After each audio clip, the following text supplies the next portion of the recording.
We have people in the room, and we have people joining us on YouTube, Facebook, and Zoom. And so welcome, everybody. So we're going to get started with our first two community songs. Here we go.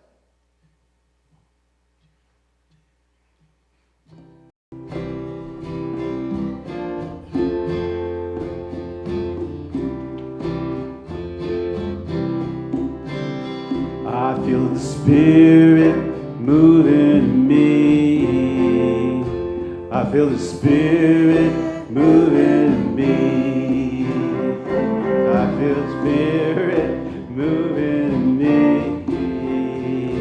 I feel the Spirit moving in me. Again, I feel the Spirit moving in me.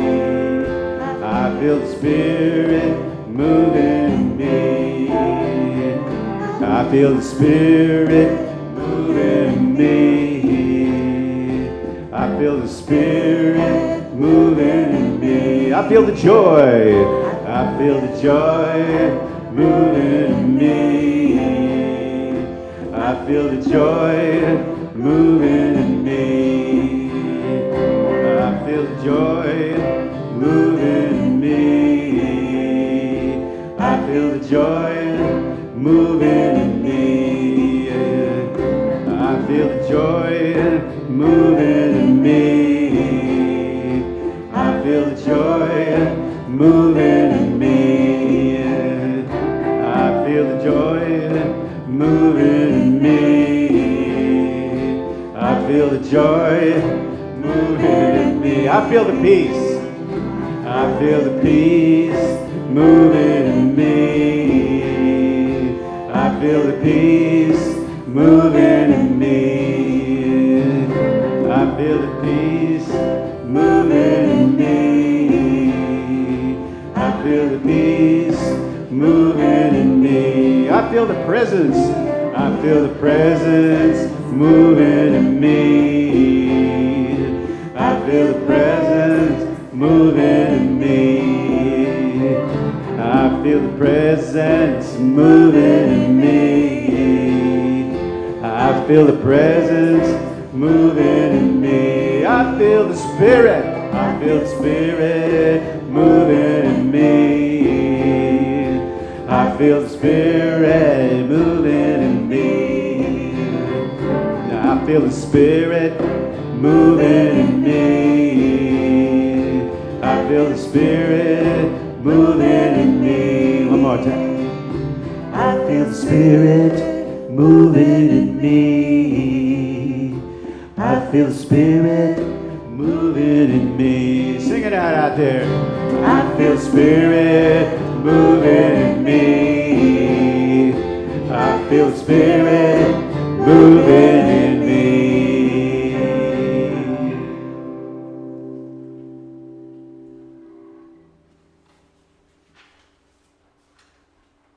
All right, Mavis Staples is in the room. In spirit, anyway.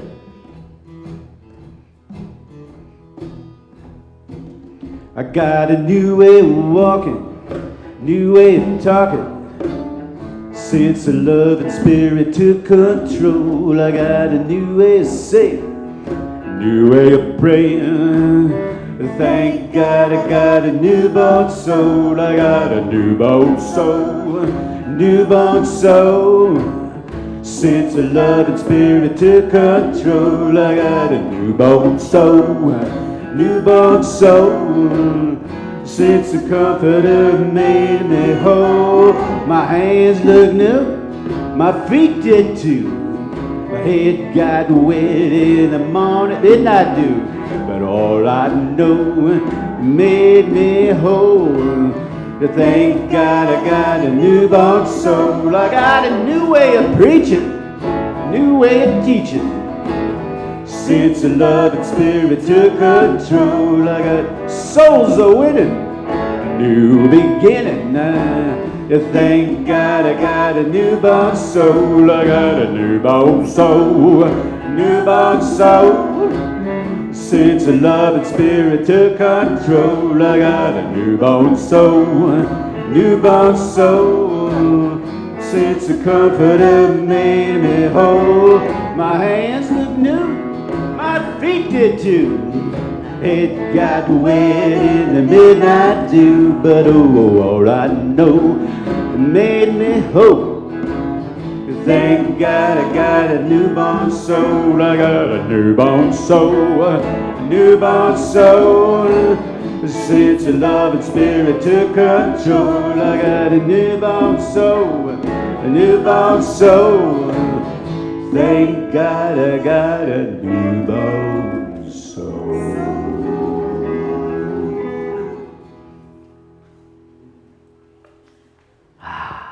Good morning, good morning, good morning. It's exciting. We have new faces in the room, and I'm just going to go out on a limb and say we have new faces out there in virtual land because I can't see you out there, so I'm just going to believe that you are with us. My name is Reverend Rafe Ellis, and I am so honored and privileged to be the senior minister here at Sierra Center for Spiritual Living. So let me remind us of who we are and share with you, our guests this morning, who we are. We are a radically inclusive, spiritually progressive, supportive community that celebrates the very diversity of creation. We engage in sacred practices that uplift our spirit, deepen our awareness, and ignite our soul's self-expression. We demonstrate active compassion to ourselves, each other, and the world. We experience meaningful contribution through giving generously of our time, talents, and treasures, and we intentionally promote our community and our teachings. And if you are joining us on any live stream platform, we invite you to participate in promoting our community by sharing this live feed on whatever platform you use. If you're in the room and have your cell phone available and care to do that, it is no longer taboo to play with your cell phone in service. We are letting go of that parental guideline. Our parents are not here anymore. We can run amok. So one of the things that we do here at Sierra Center for Spiritual Living is our inclusion candle lighting ritual. And we do this to celebrate the unity of all people, all faiths, all beings, all life.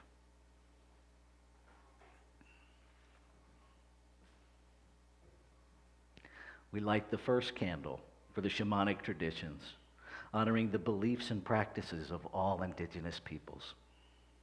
We light the second candle for Hinduism, honoring the path of knowledge, action, and devotion. We light the third candle for Taoism, honoring the path of ultimate reality, the natural way. We light the fourth candle for Judaism, honoring the ethical path of living by sacred law.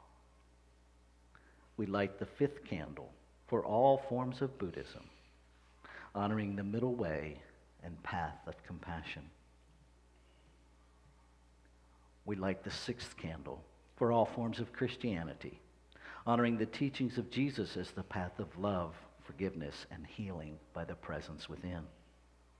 We light the seventh candle for all forms of Islam, honoring the path of submission to the will of God as the highest calling. We light the eighth candle for the religion of Baha'i, honoring the path of unity and peace. We light the ninth candle for all forms of New Thought teachings, honoring the metaphysical path of mental healing through the practice of universal spiritual principles of love and law. And we light the 10th candle for absolute inclusivity, affirming that all are welcome and celebrated here. And we light this final candle, honoring the infinity of oneness as all creation, seen and unseen. I want to thank our board president, Marilyn Gale, for lighting our candles with me this morning. And now we're going to turn it back over to our musicians for our next community song. Here we go.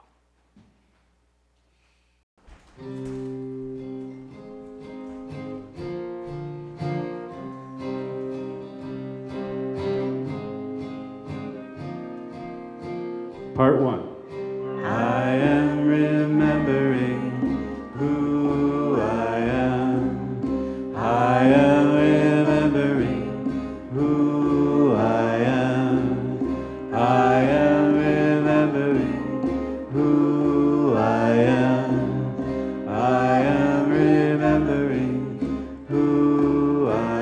second part.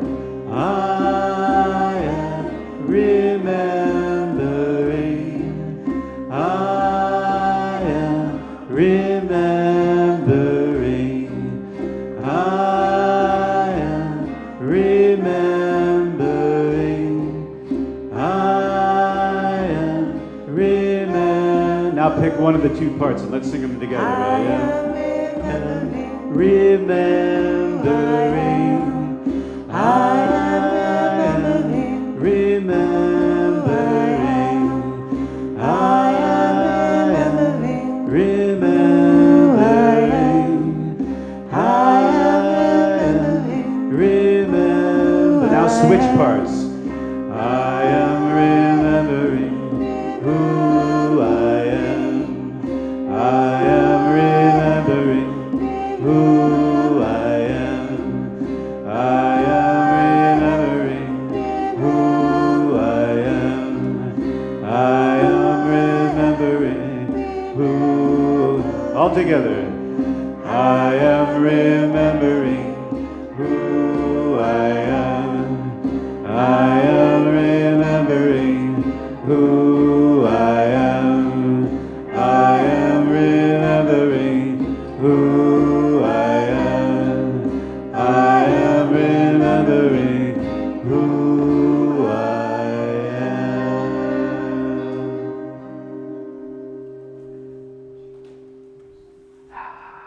Thank you, thank you, thank you. I want to welcome our new vocalist, Valerie Costa. Woohoo! So this is our time for announcements. And we have a few because next week everything changes. We are continuing our regular Actualizing Wholeness discussion group that meets the first Tuesday of every month from 4:30 to 6 p.m. That is a Zoom-only offering at this point. The Zoom ID and passcode is right there on your screen, so make a note of that. It's also in our weekly newsletter. And so next week, we are open.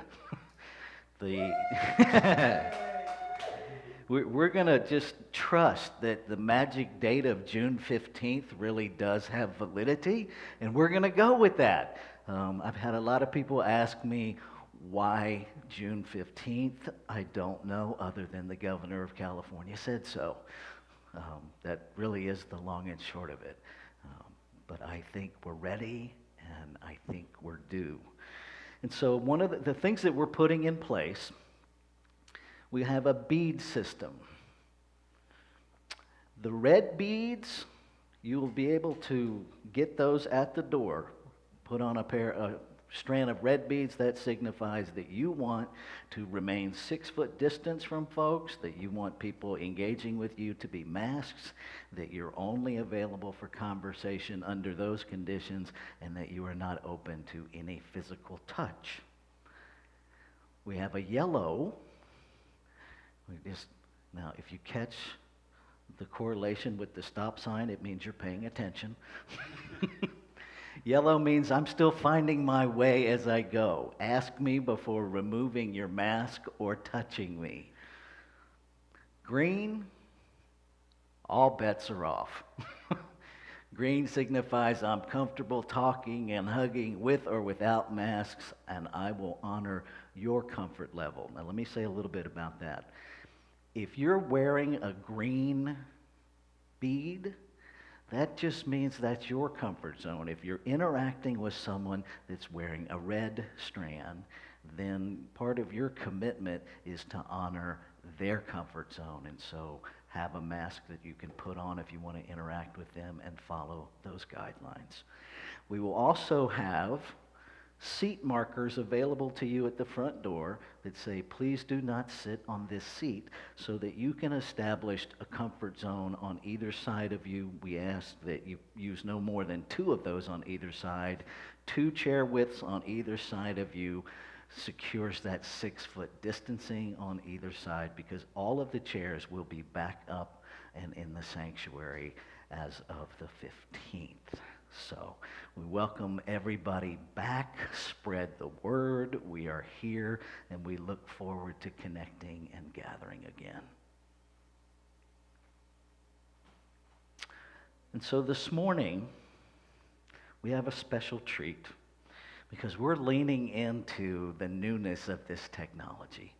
And so we have a practitioner that joins us every Sunday morning to do our community values power talk, to open us into the meditation, and to do our opening spiritual mind treatment and lead us in reading our affirmation. This morning, our practitioner is joining us from Mexico, ministerial intern Julia Robles Scott. Here we go. Hello, dear beloveds. I'm grateful to be with you in spirit today. Today, we get to explore together our community core value of love. So what is this mysterious thing we call love? There seems to be different kinds of love that we share with people, depending on what kind of relationship we've chosen to create with a particular person. We talk about conditional love and unconditional love, and many of us strive for the unconditional. But how hard that can be when we look outside ourselves with these human eyes through lenses of perception based on things that have happened to us in our past and our judgments about those things. I invite us to pose a question to ourselves. How can we take off the metaphorical sunglasses that we use to block out the light? The light of God that is so bright, it casts a shadow, our shadow. Those parts of ourselves that we don't want to look at. And herein lies our clue. That which we do not want to see as our shadow is calling for love. It's calling for us to lean into the discomfort, to look at those parts of ourselves that we don't want to claim. Those parts of ourselves that we have judged because we were only giving ourselves conditional love. Those parts of ourselves that we may even hate and end up projecting onto other people because we don't want to feel the unbearable discomfort of admitting, I am that too.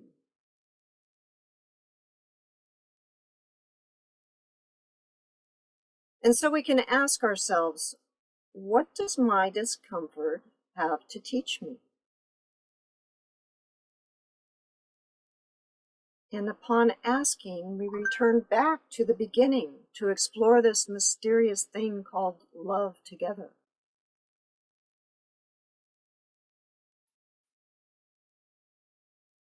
So I'm going to invite us to settle into a comfortable position in our chair as we begin to go within.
So I invite you to close your eyes if you feel comfortable and take these words as your own if you so choose.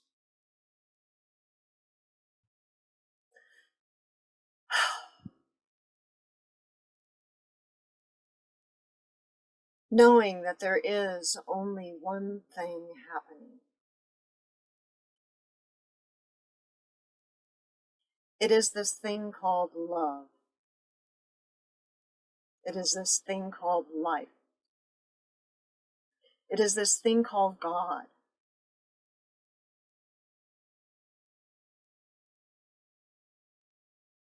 I know it. I accept it. I claim this as my truth right here, right now, and always.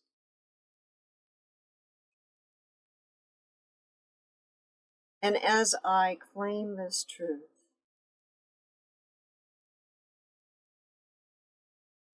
there is a light within me that shines from within all around.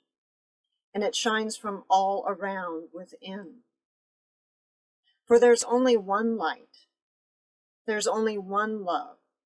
It is the light and love that is God. It is everywhere present, in, through, and as me. It is the truth of my being forever and ever. And so as I claim this truth for myself, I claim this truth for each one here. For there is only oneness. There is only one being. And I am that. We are that together in the one. And so today I choose to allow myself to lean into the discomfort of my shadow self, to lean into those areas within my own self that are calling for healing, that are calling for me to give them unconditional love. How could I give anything but unconditional love? For that is what I am. That is what we all are. And so I claim and accept right here, right now, that anything within myself, within ourself, that feels uncomfortable, that feels like something I don't want to claim and accept, that I simply let my judgments go. I let myself fall into the truth of who I am. I let myself fall into the love and the light that is God. And as I fall into it, I realize and recognize that I am it. That is the truth of who I am. I am the light and love that God is in all of its glory. And the only way I can know that is by seeing the shadow. I live in a world of contrast. If I didn't have these eyes to see the shadow, I couldn't know the truth of who I am. And so right here, right now, today, I realize and recognize that the shadow is the light also. That it is the love of God also. And that is who I am. I am the darkness and the light. It's all encompassed in the one. And that one is good. It is lovable. It is a blessing. I am the blessing. We are the blessing. We are the light. We are the light and love of God. We are the light and love that God is as us. And right here, right now, more than ever, more than ever during this time of being spiritual beings in human form on this planet. This is the time we need to recognize the truth of who we are, to stand in our greatness, to stand in the light as the light, to dispel any negative feelings or judgments about ourselves,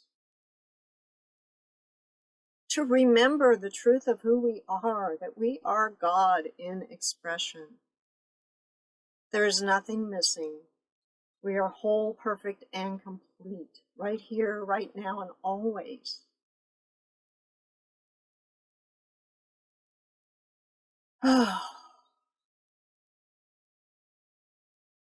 Realizing this truth is the truth. I can simply release any judgment, tension, concern, worries, anything that has kept me feeling separate from God, separate from one another.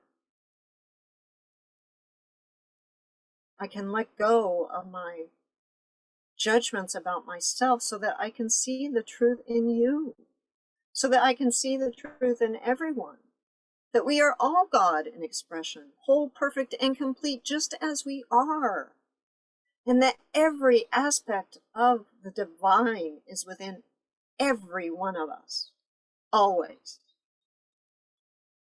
Knowing this is the truth, I just give thanks. I give thanks for the freedom that this brings, for the peace that it brings, for the knowing that all is well, no matter what it looks like outside, because I know the inside is whole, complete, and perfect. So the outside is whole, complete, and perfect. Because there's only one whole, complete, perfect being in, through, and as all. Knowing this is our truth, I gratefully release this word into the law that has already said yes to the perfection and the beauty and the magnificence of all that is. And so I let it go and I let it be so. And together we say, and so it is.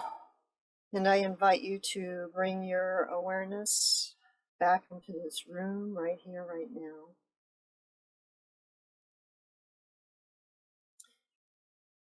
And I'm going to read today's affirmation first, and then we'll read it together. So here I go. Our affirmation is, I lean into discomfort and allow it to teach me. And together, I lean into discomfort and allow it to teach me. And so it is. Namaste. I love you.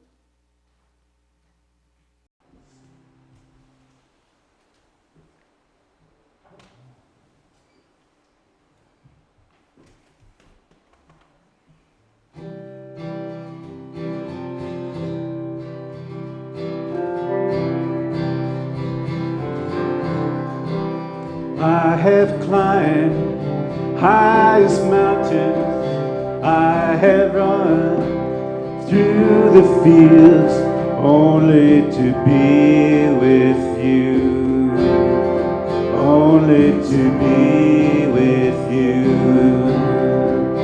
I have run, I have crawled, I have scaled these city walls,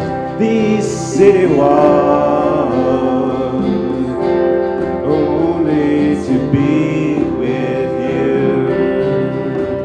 But I still haven't found what I'm looking for. But I still haven't found what I'm looking for. I have kissed honey lips, felt the healing fingertips. It burned like fire, this burning desire. I have spoke with the tongue of angels. I have held the hand of the devil. It was warm in the night. I was cold as a stone. But I still haven't found what I'm looking for. But I still haven't found what I'm looking for.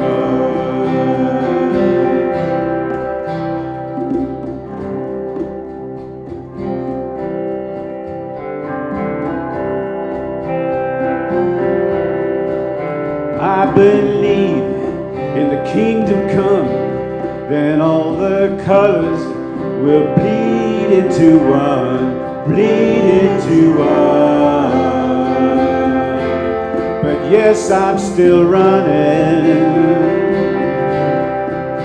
You broke the bonds, you loosed the chains, carried the cross of my shame, of my shame. You know I believe it, but I still haven't found what I'm looking for. But I still haven't found what I'm looking for. But I still haven't found what I'm looking for. But I still haven't found what I'm looking for.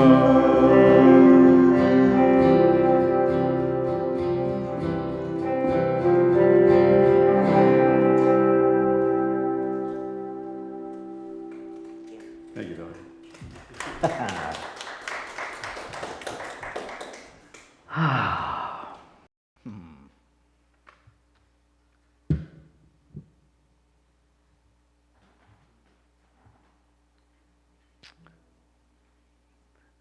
There we are. Thank you, musicians. Thank you, people in the room. Thank you, wizard behind the curtain. This morning, we're continuing our monthly look at the soul's call. And this morning, our specific topic is lean into discomfort. Now, I can think of a lot of things that I would really like to do, that really excite me to do. Leaning into what is uncomfortable is not on that list. Now, maybe it's just me, but the idea of intentionally, with forethought, leaning into what's uncomfortable gives me pause. It takes me to, let me date myself, the Arsenio Hall, things that make you go, moments. And the reality of it is, leaning into the discomfort is the very place that we find the solution. When Deborah was in nursing school, just like when I was in ministerial school, you get to study and learn what your spouse is studying and learning, whether you want to or not. But one of the valuable takeaways for me from Deborah's journey of nursing school was that this human body is literally a tube within a tube. Okay? Spiritually, we are a tube within a tube, surrounded by a bigger tube. This idea of soul is challenging for us to wrap ourselves around. Many of us that were raised in fundamental religion were taught that each of us has a completely separate soul. It's not true, but that's what we were taught. Soul is actually the activity of creation. In our teaching symbol, soul is located in that middle part of the symbol. Mind, and these are just words to understand the attributes and the functioning of creation. There's no way for us to definitively, accurately, and completely identify anything that's in the infinite, because we're using finite language, and so it's always going to fall just a little bit short. Okay? That top part is the mental part. That middle part is the activity. It is that subjective part of creation that doesn't filter, doesn't second guess us. It simply receives our belief. It receives our thought. It receives our desire and acts upon it. And then that bottom part is the demonstration, the manifestation of that creative process. And so literally the soul there's one soul. It is the soul of creation, because all of creation is acting in accordance with itself. See, we can't hold a belief of oneness and then everybody have a completely separate soul, because that requires at least two-ness. And last figures I looked at, that would require over 7 billion-ness. Right? Because there's a lot of us here. And the hardest part for us, I think, as humans, is to wrap our head around this idea that even though we're looking at things that look completely separate and outside of ourselves, that they're not. Right? That when I'm looking into the eyes of Javon, I'm looking into myself and a different expression of myself. Right? No different than when they do a body scan in the medical field. They're looking at my liver, they're looking at my kidneys, they're still looking at me. They're just looking at different expressions of me in different places within my body. And so when I look at each of you, I'm looking at different cells in the infinite body, but still looking at myself. So this idea of discomfort, this is an incredibly powerful Ernest Holmes quote, and I'd like to tell you it's one of my favorite, but I often dislike reading it. I dislike what it actually says, mostly because it's true. Here's the quote. You and I could not criticize unless the criticism was in us. You will see nothing in anybody else unless you have it in you to see it. You are what you say. And what you say is what you must become. You cannot see a thing in me but what you see in yourself first. Ouch. It takes me back to those Pee Wee Herman days. I know you are, but what am I? Right? And I think the key part of this, aside from recognizing that whatever it is I see in you that I dislike is in me, and that's how I can see it, I think the big pivot here is understanding that what we say we must become. Because that's how the creative process works. The soul simply receives the information and acts upon it. And so if I am busy criticizing you, if I am busy vilifying you, I must become every fault I find in you. Because that's what I'm speaking into the activity of creation. I think if we really grasp this, it will change our internal dialogue. It will change our dialogue with one another about other people. And it will change our experience of life.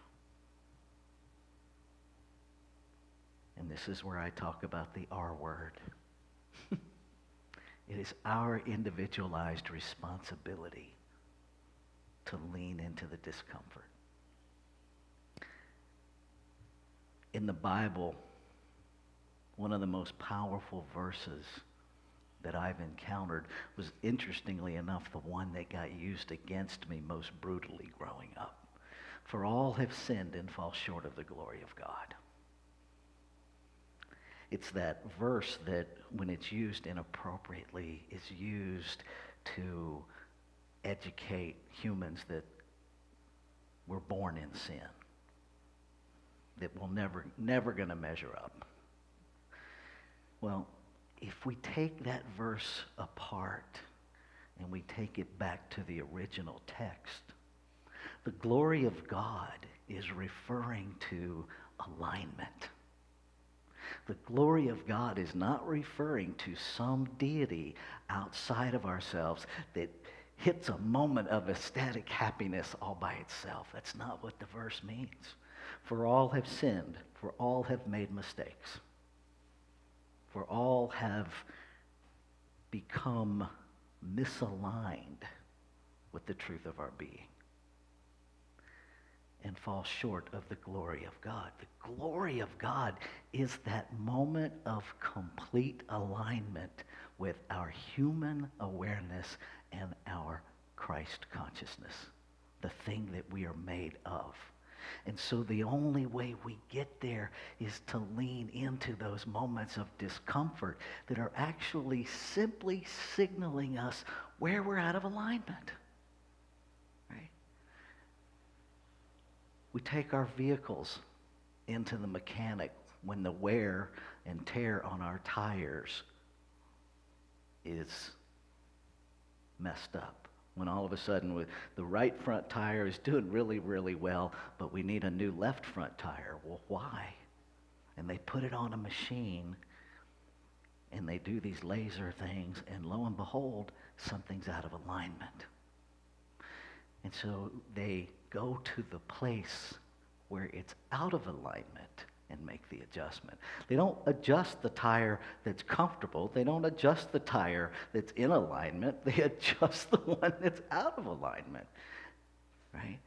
So what if we put ourselves in the spiritual shop on a daily basis, where we lean into those places where we feel the rub, where we feel the discontent, where our divine soul is pointing out that we are out of alignment. And we make the adjustments to bring us into alignment. How we see the world will change. How we see one another will change.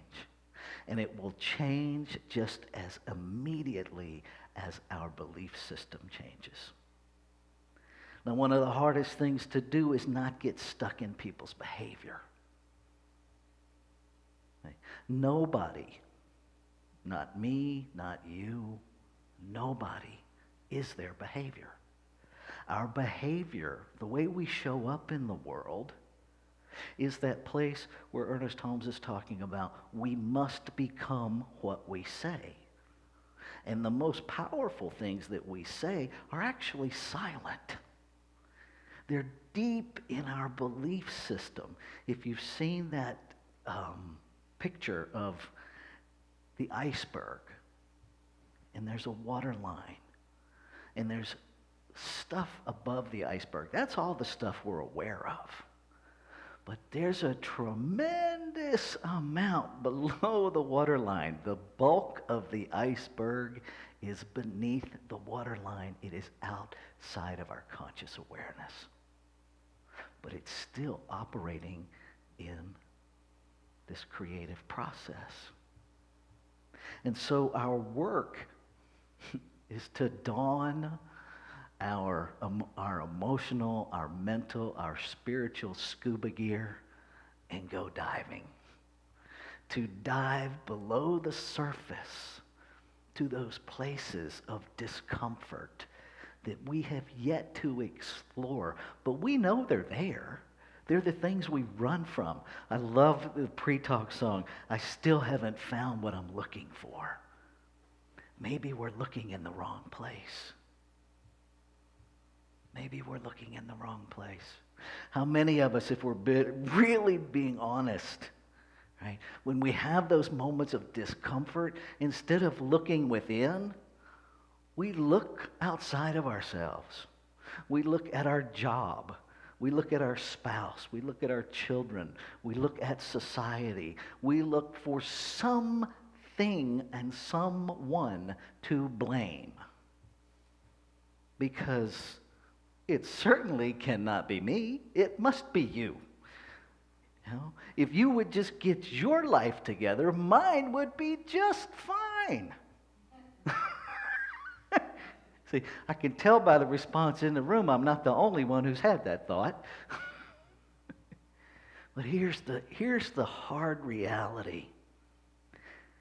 If everybody else got their life together and you fail to explore your own belief systems, you will be the sole miserable person on the planet.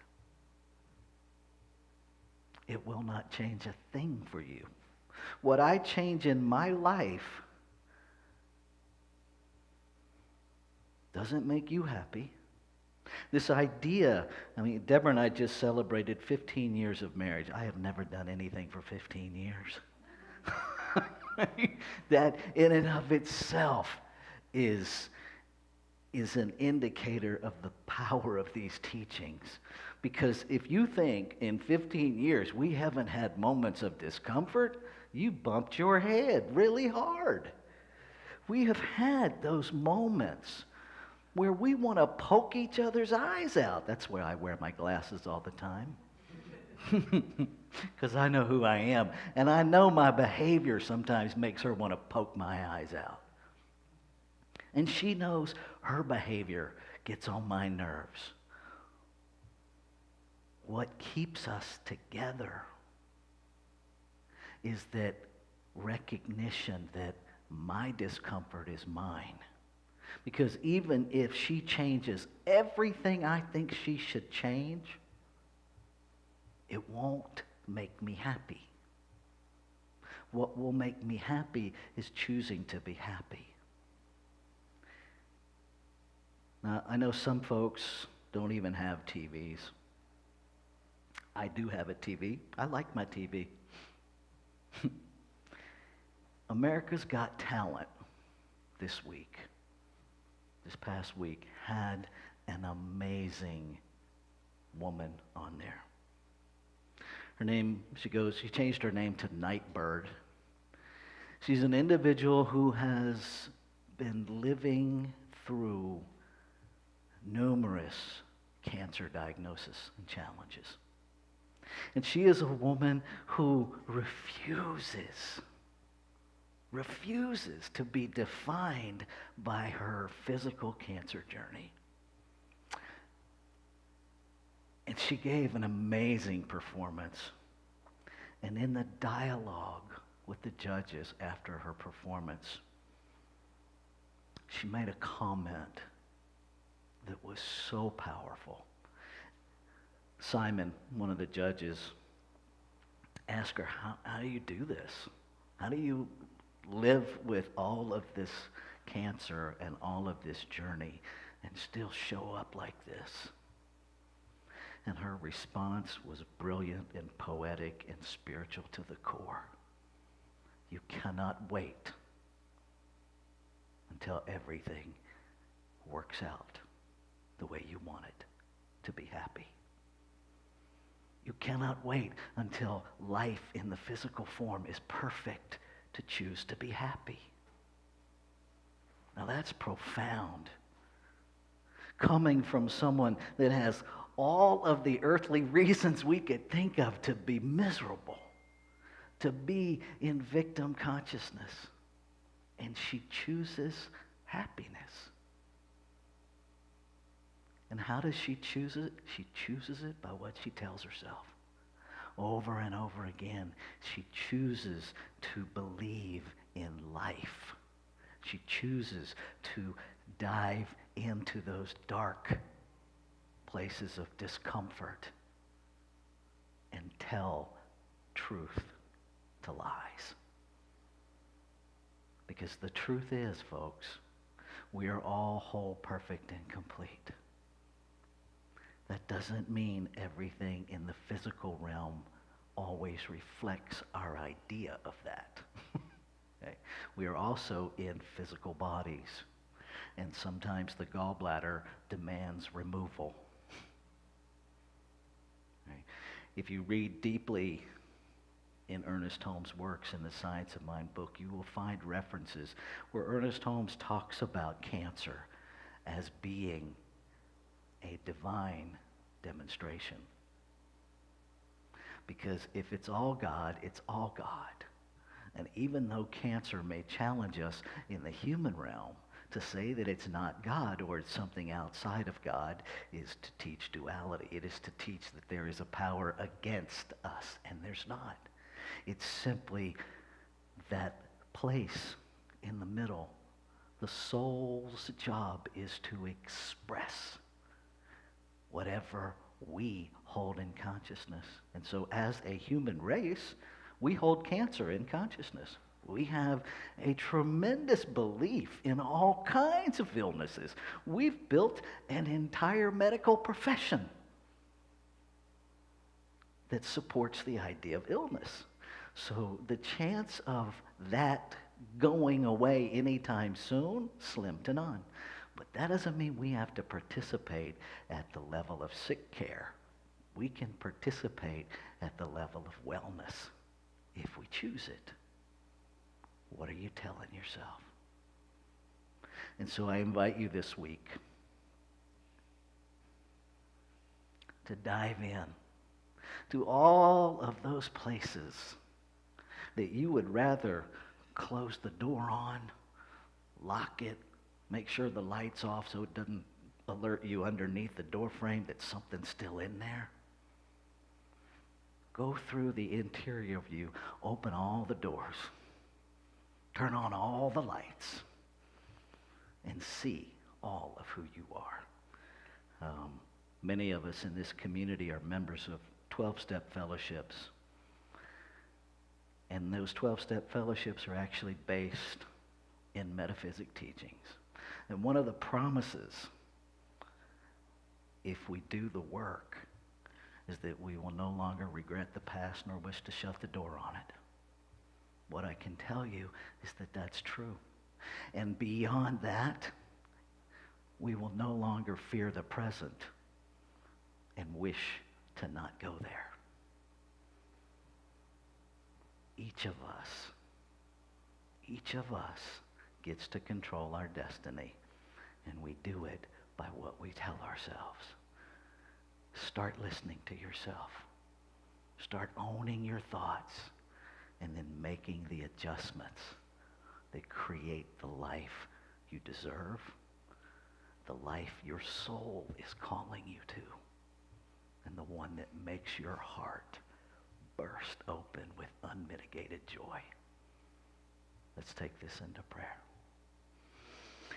And so knowing there is only one, knowing that it creates out of itself, by itself, to know itself, to expand its experience of itself, I know that I must be that. Simply, truly, accurately, the divine in form. What I know is true of me is true of all, because there's only one of us here. One infinite body, many cells, all working in unity to bring about the harmonious operation of creation.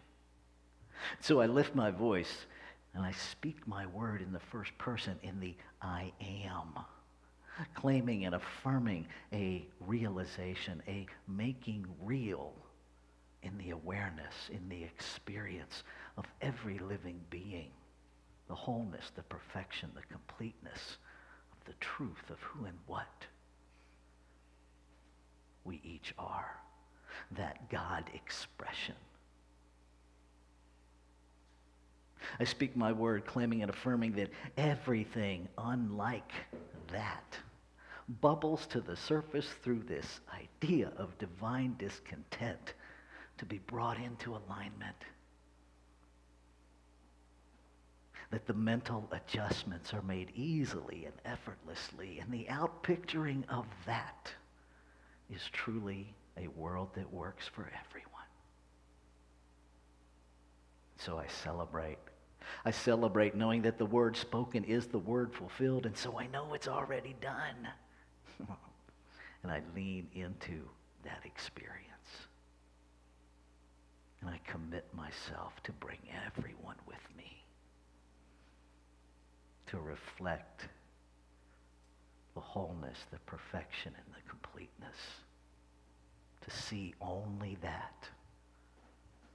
To call that forward in each sentient being. And so I let go.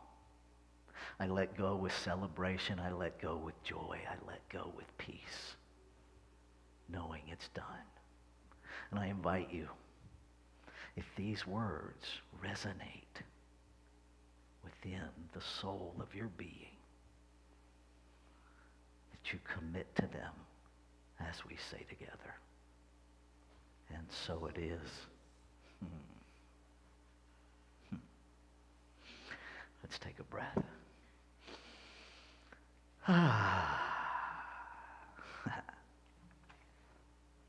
What I see is amazing God beings. Amazing God beings. So this is our time of sacred giving.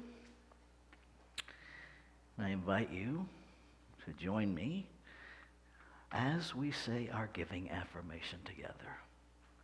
I give this gift with love and joy from a consciousness of abundance. Divine love blesses and prospers all that I have, all that I give, and all that I receive. And so it is. If you're here in the room and choose to give, the basket is over on the table just as you exit. If you're joining us virtually, please go to our website, www.sierracenter.org. It will guide you through how to give quite effortlessly. If you have been spiritually fed, we ask that you help us support this ministry. And so our reminders, our gratitudes, what do we got here? Yes. So our reminder is we are open next week, full bore. We are asking folks to please wear masks, strongly encouraged. You'll have the bead system. Everything will be set up there as you come in with signage to help you navigate it. We don't expect everyone to remember from the announcement this morning. That would just be silly. And so join us back in the room. We will continue to live stream just as we have been doing. I want to recognize Kate for bringing our flowers this morning, and actually we have 2 bouquets. Y'all sneak things in when I'm not looking. How's that work? So whoever brought the second bouquet of flowers, thank you. want to thank Valerie for joining in our music team. We are growing. We are creating a new version of us. And so you get to be a part of that. If you are one of our folks that are virtual and you're not in the physical area to join us in person, if there's something more we can be doing to help you feel more included in this community, shoot me an email at revrafe@sierracenter.org and let me know what that is. And if we can make that happen, we certainly will do that. I want to thank our musicians, Jeff, Julie, Rick. I want to thank Juanita this morning, our wizard behind the curtain with all of the live stream stuff. And I want to thank our board of trustees who will be jumping in next week to run the PowerPoint and be greeters and all of that. And so if you are called to be in service to this community, please reach out and let us know, and we will get you connected with just the right person as we rebuild our volunteer corps, which will let us reopen the bookstore and begin to do things that we want to do. Okay. So I invite you, if you're in the room, to stand. If you're outside of the room and want to stand wherever you are, let's say our benediction together. Something wonderful is happening as me right now. Something wonderful is happening as me right now. It is this thing called life. It is this thing called life. It is this thing called discomfort. It is this thing called discomfort. It is this thing called my soul. It is this thing called my soul. I know it. I know it. I feel it. I feel it. I sense it. I sense it. Because I am it. Because I am it. And so it is. All right, here we go. I give myself permission to be all I can be. I give myself permission to live passionate and free. I give myself permission to be all I can be. I give myself permission to live passionate and free. What? I give myself permission to be all